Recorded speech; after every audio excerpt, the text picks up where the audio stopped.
how to challenge and manage negative thoughts when we are feeling depressed. Welcome to the Happiness Studies, a channel where we help one another find happiness, live better lives, and become better people.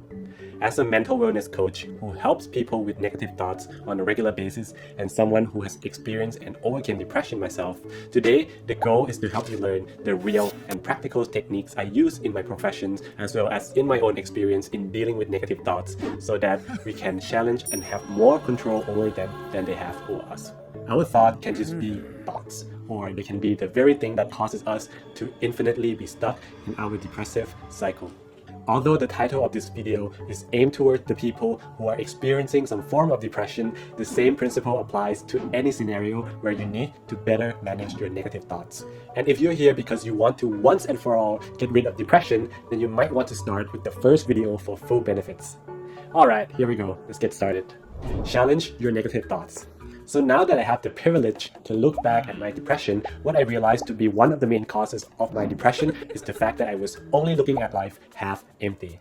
What determines our state of being is what we allow to stay in our mind. There are both good and bad in life. If we look for the bad, we will find it. The same with the good. Depression, however, is when the only thing we can see in life is the bad. According to Viktor Frankl, a famous psychologist and a Holocaust survivor who helped observe and analyze how other prisoners in the concentration camp lived, he concluded in his famous book, Man's Search for Meaning, that what determines the mental state of a prisoner is not how the concentration camp affected the person, but how that person decides how the concentration camp was affecting them. In his words, he said, in his final analysis, it becomes clear that the sort of person the prisoner became was the result of an inner decision and not the result of camp influence alone. Fundamentally, therefore, any man can, even under such circumstances, decide what shall become of him mentally and spiritually. I, on the other hand, live a much better life compared to the concentration camp prisoners.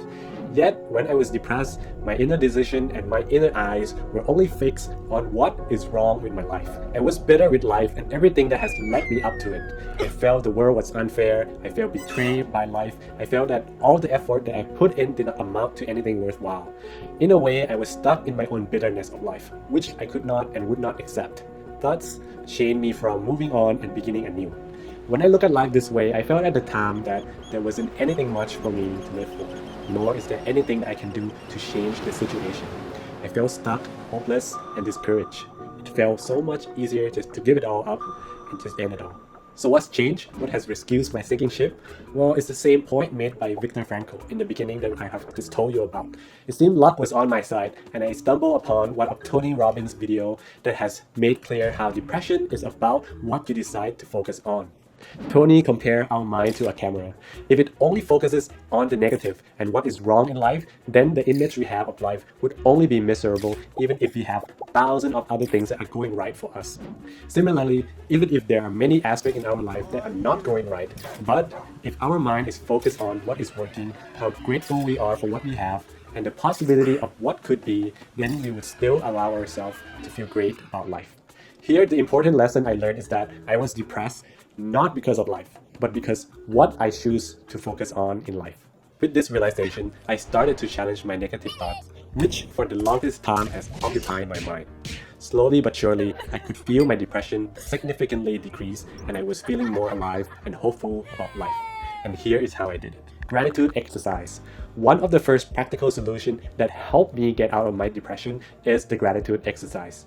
Every morning, as soon as I wake up, I will simply think of as many things as I can about what I could and should be grateful for right now. I began to point out to myself the truth of how I still have food on the table, while there are still millions of others in the world who do not.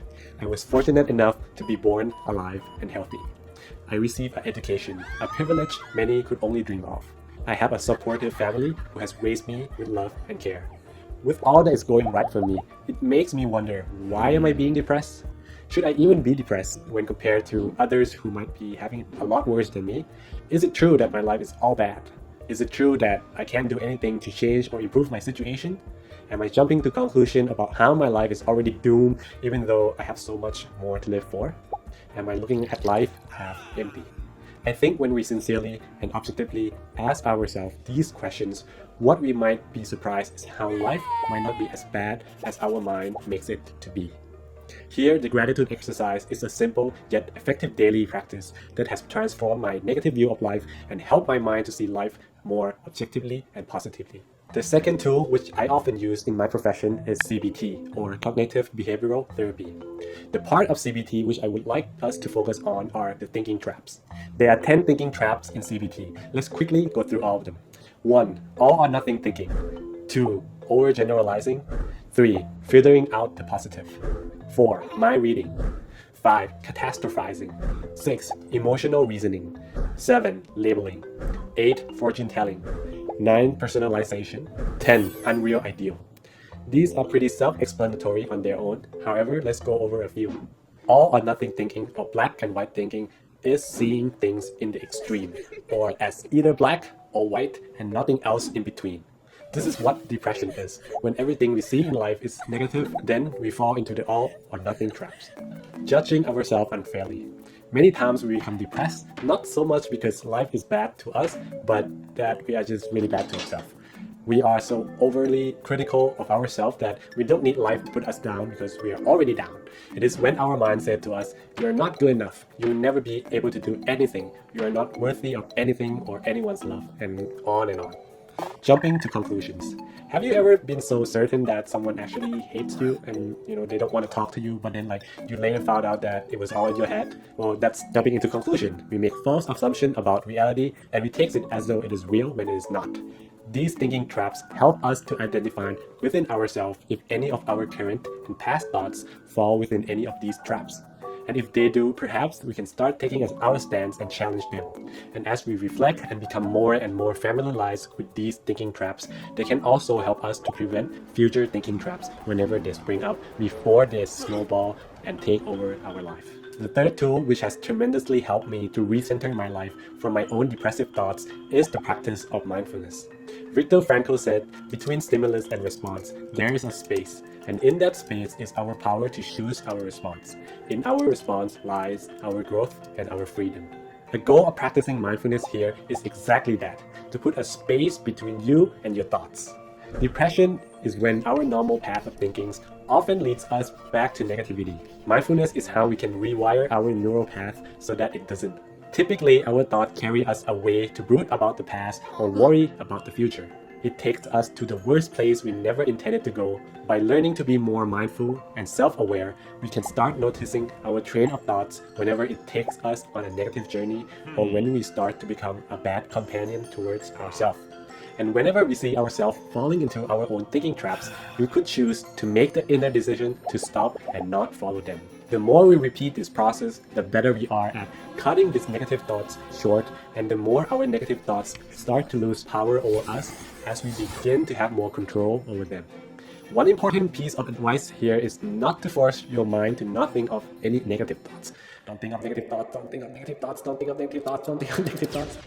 Thoughts naturally comes and goes, and once your mind sees how detrimental these trains of negative thoughts are, they will naturally disappear. Eventually, as we progress, our thoughts become just thoughts, and they have no power over us. If you're interested in seriously learning about meditation, please visit our website or talk to me if you'd like to learn more. I ordained as a Buddhist monk for 1 year. I know it sounds crazy, but this practice of mindfulness actually changed my life. True and beneficial rules, or TB rules.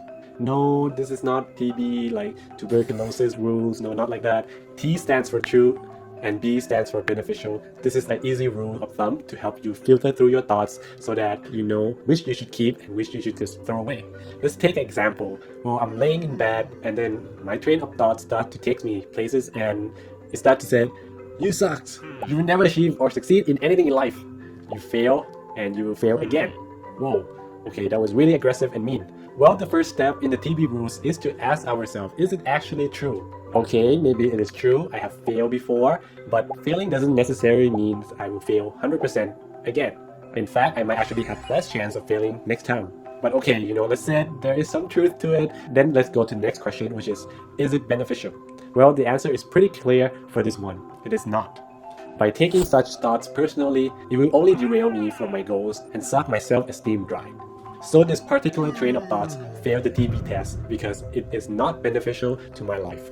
So then we just acknowledge the thoughts, don't take it personally, and move on with our life. In my opinion, truth that is not useful is worse than lies that help us to become better people. My mother always said how I can do things even though the odds are like nearly impossible. I do appreciate her very much, even though at times these boosts of false confidence has really gotten me into a lot of trouble, like starting a mega project which I could never finish and so on and so forth.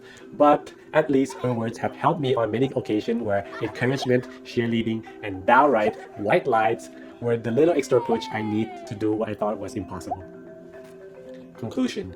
Marcus Aurelius once said, "The happiness of your life depends upon the quality of your thoughts.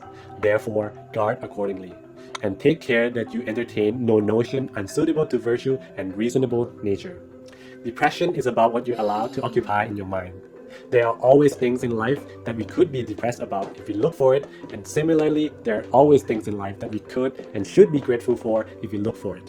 And our ability to do one or the other decides the state of our mental well-being. Typically, when we let our mind roam freely, what eventually happens is that our mind falls into the habit of thinking and focusing on the negative, which in turn causes depression. For this reason, we must learn how to deal with our negative thoughts.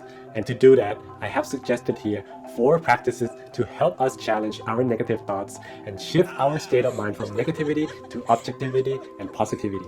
First is the gratitude exercise. Second is the 10 thinking traps in cognitive behavioral therapy. Third is mindfulness. And fourth is the tuberculosis rules, or TB rules, or the other way around. If you have any further questions regarding these practices or just want that extra support, please come and talk to me. Visit our website and join our weekly meeting using the links in the description below. And lastly, if you like this video, please leave a like and subscribe to this channel for more content to help you find happiness, raise your standard as a human being, and create a better world. Thank you.